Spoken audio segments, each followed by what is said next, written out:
महाभारत का भयंकर युद्ध चल रहा था। लड़ते लड़के अर्जुन रण क्षेत्र से दूर चले गए थे। अर्जुन की अनुपस्थिति में पांडवों को पराजित करने के लिए द्रोणाचार्य ने चक्रव्यूह की रचना की। अर्जुन पुत्र अभिमन्यु चक्रव्यूह भेदने के लिए उसमें घुस गया। उसने कुशलतापूर्वक चक्रव्यूह के 6 चरण भेद लिए, लेकिन 7वें चरण में उसे दुर्योधन, जयद्रथ आदि 7 महारथियों ने घेर लिया और उस पर टूट पड़े। जयद्रथ ने पीछे से निहत्थे अभिमन्यु पर जोरदार प्रहार किया। वह वार इतना तीव्र था कि अभिमन्यु उसे सहन नहीं कर सका और वीरगति को प्राप्त हो गया।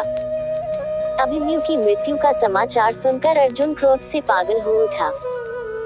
उसने प्रतिज्ञा की कि यदि अगले दिन सूर्यास्त से पहले उसने जयद्रथ का वध नहीं किया तो वह आत्मदाह कर लेगा।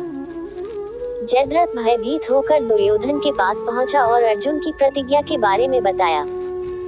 दुर्योधन उसका भय दूर करते हुए बोला, चिंता मत करो मित्र, मैं और सारी कौरव सेना तुम्हारी रक्षा करेंगे।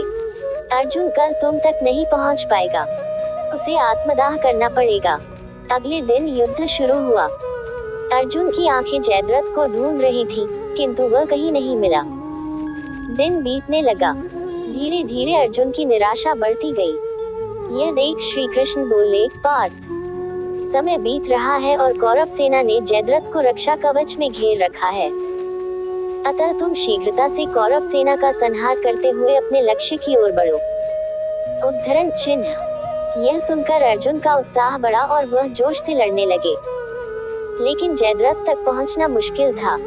संध्या होने वाली थी। तब श्री कृष्ण ने अपनी माया फैला दी। इसके फलस्वरूप सूर्य बादलों में छिप गया और संध्या का भ्रम उत्पन्न हो गया। संध्या हो गई है और अब अर्जुन को प्रतिज्ञावश आत्मदाह करना होगा। यह सोचकर जयद्रथ और दुर्योधन खुशी से उछल पड़े। अर्जुन को आत्मदाह करते देखने के लिए जयद्रथ कौरव सेना के आगे आकर अट्टहास करने लगा। जयद्रथ को देखकर श्री कृष्ण बोले, पार्थ, तुम्हारा शत्रु तुम्हारे सामने खड़ा है। उठाओ अपना गांडीव और वध कर दो इसका। वह देखो अभी सूर्यास्त नहीं हुआ है। यह कहकर उन्होंने अपनी माया समेट ली। देखते ही देखते सूर्य बादलों से निकल आया। सबकी दृष्टि आसमान की ओर उठ गई। सूर्य अभी भी चमक रहा था।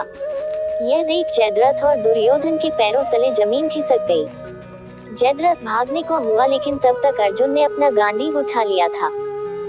तभी श्री कृष्ण चेतावनी देते हुए बोले, हे अर्जुन, जयद्रथ के पिता ने इसे वरदान दिया था कि जो इसका मस्तक जमीन पर गिराएगा, उसका मस्तक भी 100 टुकड़ों में विभक्त हो जाएगा। इसलिए यदि इसका सिर जमीन पर गिरा तो तुम्हारे सिर के भी 100 टुकड़े हो जाएंगे। हे पार्थ, उत्तर दिशा में यहाँ से 100 योजन की दूरी पर जयद्रथ का पिता तप कर रहा है। तुम इसका मस्तक ऐसे काटो कि वह इसके पिता की गोद में जाकर गिरे। अर्जुन ने श्री कृष्ण की चेतावनी ध्यान से सुनी और अपनी लक्ष्य की ओर ध्यान कर बाण छोड़ दिया। उस बाण ने जयद्रथ का सिर धड़ से अलग कर दिया और उसे लेकर सीधा जयद्रथ के पिता की गोद में जाकर गिरा। जयद्रथ का पिता चौंक कर उठा तो उसकी गोद में से सिर जमीन पर गिर गया। सिर के जमीन पर गिरते ही उनके सिर के भी 100 टुकड़े हो गए। इस प्रकार अर्जुन की प्रतिज्ञा पूरी हुई।